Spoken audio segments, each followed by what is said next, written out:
No one would have believed that at the turn of the 21st century, the city-state of Singapore was being secretly watched by a fanatical terror organization with links to Al-Qaeda. Few people would have considered the possibility of an attack happening on Singaporean soil. If the attacks had been successful, there would have been hundreds and hundreds of casualties. But slowly, toward the end of 2001, plans were culminating with potentially devastating consequences.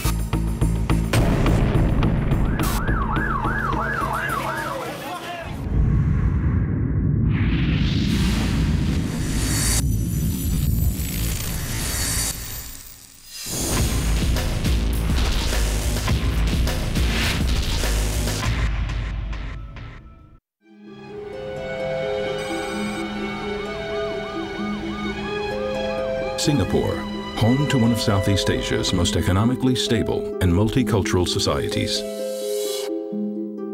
Over 4.5 million people populate this city-state, covering a landmass slightly smaller than that of New York City. A combination of strong governance and miraculously economic growth over the last 40 years has given rise to a secure and stable way of life that some say is now taken for granted by many of its citizens. But in 1997, chilling plans were being put together to undermine that peace and security and to ultimately change the Singaporean way of life forever.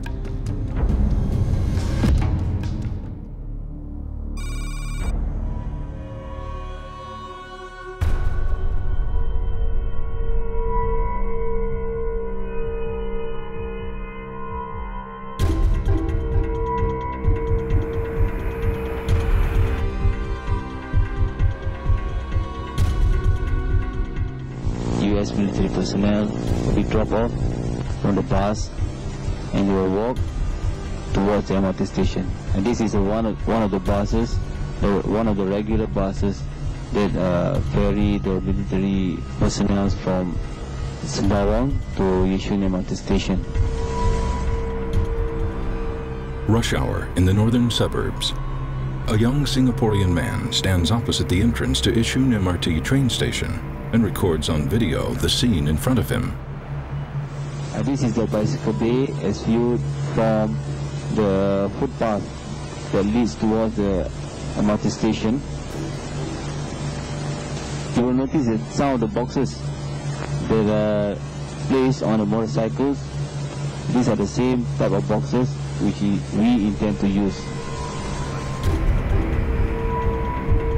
Assuming the guise of a tourist filming a holiday video around Singapore, the man is describing his intention for a sinister plan. He aims to detonate a bomb to cause as many human casualties as possible. At the time of the recording, the local authorities know nothing of his presence. There's the entrance of the temple with many vehicles parked there. You'll notice there's a drainage hole. It might be useful.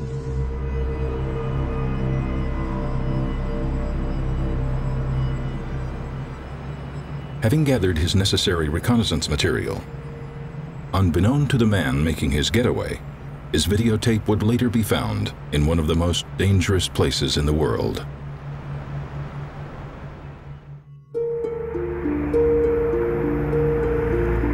Nearby, in the northern suburbs, a condominium manager finishes work. His name is Ibrahim Maiden. Maiden is a self-taught religious scholar. Despite no formal training in religion, he conducts Islamic classes to young Muslim men in small private groups on a regular basis. But these classes disguise a secret agenda. At first, Maiden talks broadly about Islam and advises on ways to become a better Muslim. But after a while, he directs his lectures toward more specific topics. Typically what would happen would be he would conduct these small religious classes within these houses. After each class and during the class, he would bring up instances of how how the Muslims around the world have been disenfranchised. He would bring up examples of things like Bosnia, Chechnya, several other countries. Thereafter, after class, there would be a couple of students who would always be a little bit more keen to know a bit more about what he meant. They would stay back, ask him a couple of questions. After several weeks of repeated classes, Maidan has created a close group of trusted individuals. Now he preaches his very personal views on how various governments and individuals oppose Islam around the world. And then, most crucially, the need to rise up and fight back to change the system. They had what we call an in-group speak. So they would talk about it, they would understand that it would be their religious duty. There is a level of secrecy that surrounds the entire conversation, with the understanding that this needs to be done, it is urgent, and there is a need for them to come together collectively to change the system. But unbeknown to Maidan's impressionable students, the man standing in front of them is the Singapore operational leader of the fanatical organization called Jemaah Islamiyah, known as JI. Maidan is a charismatic man whose motives are entrenched by the work of Islamic rebels who fought in Afghanistan in the 1970s. He was so impressed with the Mujahideen who had then liberated Afghanistan.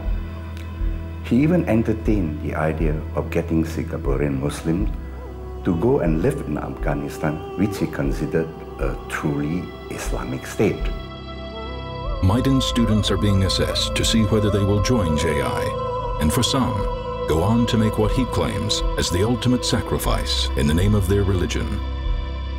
Namely, a fearless campaign of violence to eventually overthrow Singapore and turn it into an Islamic state. JI calls that campaign an armed jihad. The JI members were promised martyrdom if they died in the cause of jihad.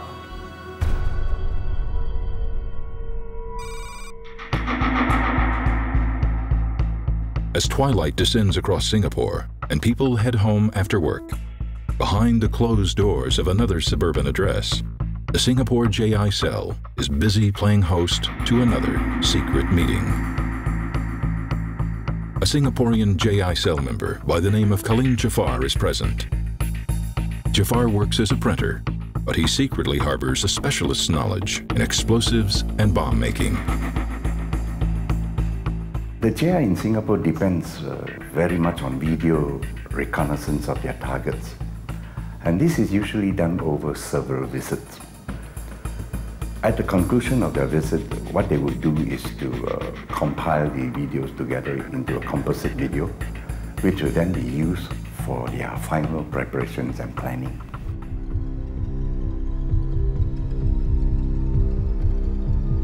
JI is planning to target American and Singaporean civilians who use the shuttle bus, which ferries passengers from Yishun MRT to the U.S. Navy base at Sembawang, some 3 kilometers away.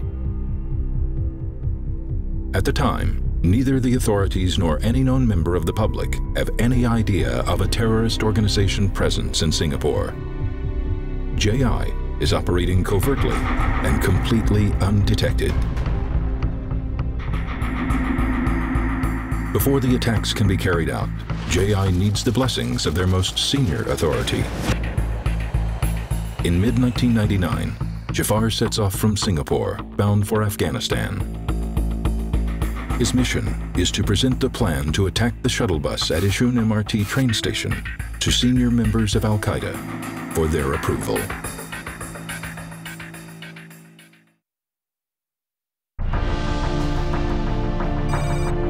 As Singapore prepares to sleep, several members of a fanatical organization called Jemaah Islamiyah, known as JI, are hard at work in the northern suburbs. After devising a deadly plan of attack on the Yishun MRT train station, one of the cell members, called Khalil Jafar, leaves Singapore to seek approval from Al-Qaeda.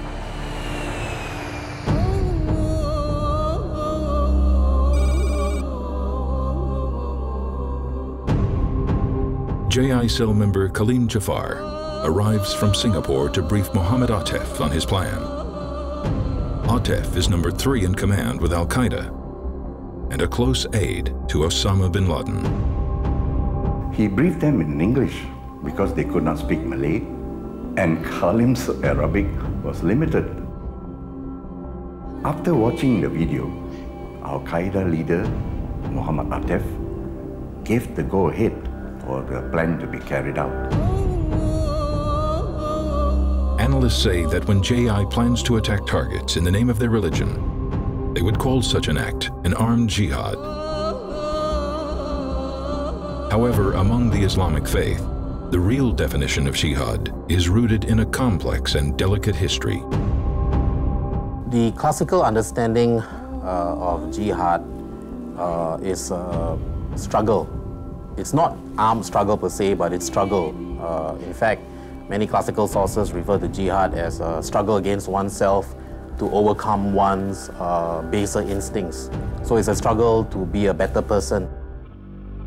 But JI promulgates jihad as an act of violence.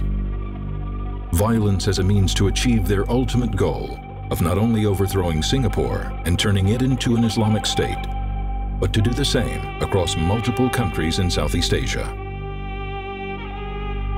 One by one, these countries would eventually be liberated to achieve a superstate known as the Islamic Caliphate.